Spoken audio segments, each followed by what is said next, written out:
And a day after top Hamas leader was killed in an apparent Israeli drone strike in Beirut, U.S. officials say they are working to contain the spread of the Israel-Hamas conflict while continuing to urge Israel to safeguard Palestinian civilians. Take a look. Hamas deputy leader Saleh al-Aruri was killed in a drone strike in the Lebanese capital of Beirut late Tuesday. A targeted killing Israel has neither confirmed nor denied. At the State Department on Wednesday, spokesperson Matthew Miller was asked whether the U.S. believes Israel was justified in killing Aruri.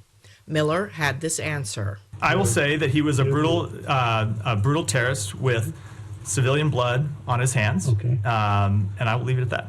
Experts say they are concerned the killing could trigger a wider regional war in the Middle East and stall negotiations for the release of the estimated 129 remaining hostages Hamas is holding in Gaza. Because I think this potentially complicates any efforts at negotiations for hostage releases combined with a ceasefire, because this individual was a key conduit in those talks.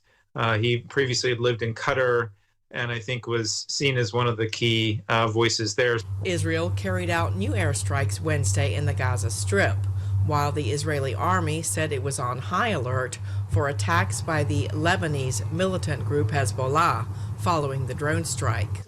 One expert told VOA she believes Israel is listening to the U.S. and others who urge them to enter a more targeted phase of the war. But Prime Minister Benjamin Netanyahu must also weigh domestic political concerns. And so I do believe Israeli leadership is hearing it. I think there are separate calculations going on politically inside Israel, and particularly by the Prime Minister, who has a deep interest in maintaining his own control of the government, even though latest polls show that I think most Israelis, he's got like maybe 15% support in total from the entire Israeli population. So he's looking to appease his right-wing members of his coalition in order to continue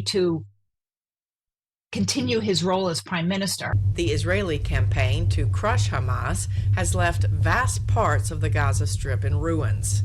The health ministry in Hamas-ruled Gaza said the Israeli offensive has killed more than 22,000 people.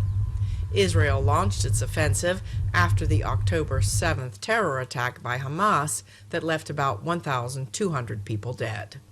Cindy Sain, VOA News.